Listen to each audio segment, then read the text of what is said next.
Metabolisme. Kita pasti sering banget ya dengarnya, dan biasanya cuma mikir soal cepat atau lambatnya aja. Tapi, bagaimana kalau saya bilang metabolisme itu jauh lebih keren? Baiklah, sekarang kita akan menelusuri perjalanan luar biasa makanan dari piring hingga menjadi energi yang bisa bikin kita hidup. Kita mulai dari sesuatu yang biasa kita semua lakukan, yaitu makan. Kalian pernah kepikiran gak sih, gimana caranya sepotong ayam ataupun sesuap nasi dapat berubah menjadi energi yang biasanya kita gunakan untuk berpikir, buat kita bergerak, bahkan buat dengerin pembahasan ini sekarang. Nah, perhentian pertama dalam perjalanan ini adalah pabrik pembongkaran. Disinilah semua makanan yang kelihatannya kompleks harus dipecah menjadi bagian-bagian super kecil yang bisa dimengerti sama tubuh kita. Semua dimulai dari mulut, di mana enzim langsung beraksi memecah karbohidrat, kemudian menuju ke lambung, di mana si kuali asam ini mulai melelehkan protein. Tapi, acara utama puncaknya ada pada usus halus. Disinilah tim enzim elit dari pankreas turun tangan memastikan semuanya, yaitu karbo, protein, lemak, untuk dibongkar habis jadi molekul-molekul super kecil. Jadi teman-teman, mau kita makan nasi, steak, atau alpukat sekalipun, tubuh kita ini dengan pintarnya menyederhanakan semuanya jadi 3 blok bangunan, yaitu karbohidrat, lemak, dan protein. Oke, saya jelaskan jalurnya. Kita mulai dari pemain pertama, karbohidrat. Anggap aja ini tuh jalur tolnya. Rute paling cepat dan paling lurus buat jadi energi. Perjalanannya tuh dimulai dari glikolisis. Di sini, glukosa dipecah jadi molekul yang lebih kecil namanya pirufat dengan bantuan enzim glukokinase. Nah, pirufat ini kemudian akan diubah lagi jadi satu molekul super penting yang bakal jadi bintang utama kita, asetil CoA, dengan bantuan enzim fosfofruktokinase sebagai pengatur. Intinya gini, glikolisis itu kayak ledakan energi di awal. Prosesnya tuh cepet banget buat mecah gula, ngasih kita sedikit energi instan sambil nyiapin bahan buat proses yang jauh lebih besar. Next, pemain kita yang kedua, lemak. Nah, kalau jalur yang ini agak sedikit berbelok-belok, tapi imbalannya gede banget. Pertama, lemak dipecah jadi asam lemak lewat lipolisis dengan bantuan enzim lipase hormon sensitif atau HSL. Terus, asam lemak ini harus diaktifkan dulu dan diangkut masuk ke dalam mitokondria si pabrik energi sel kita. Di dalam sana, lewat proses namanya beta oksidasi, asam lemak ini dipotong-potong. Jadi apa hayo?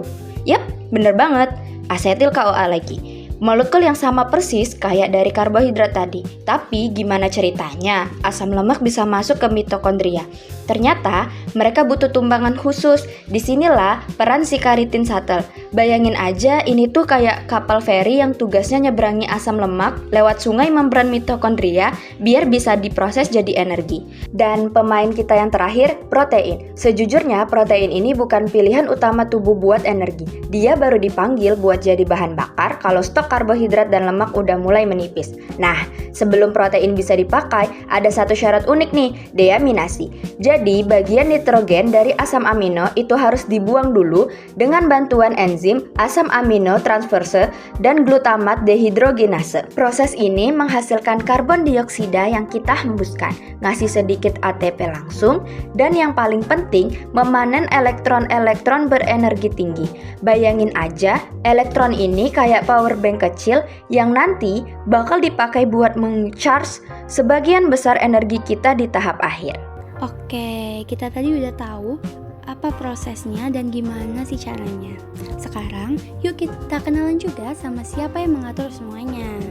Para hormon ini bertindak layaknya sutradara atau direktur lalu lintas dari seluruh metabolisme kita. Jadi, ada 2 pemain utama yang kerjanya itu saling berlawanan. Ada insulin yang keluar setiap kita habis makan dan teriak, "Hey, simpan energi ini, simpan." Sebaliknya, pas kita lagi puasa atau belum makan, glukagon yang muncul dan bilang, "Oke tim, waktunya keluarin cadangan energi, bakar." Mereka ini kayak yin dan yang-nya pengaturan energi tubuh. Nah, inilah efeknya di dunia nyata. Hormon-hormon tadi menciptakan 2 mode utama dalam tubuh kita. Ada mode kenyang, yaitu pas kita habis makan, dimana kita fokus pakai glukosa dan menyimpan sisanya. Tapi, ada juga mode puasa. Contohnya itu pas kita bangun tidur. Tubuh kita dengan cerdas beralih jadi mesin pembakar lemak yang super efisien.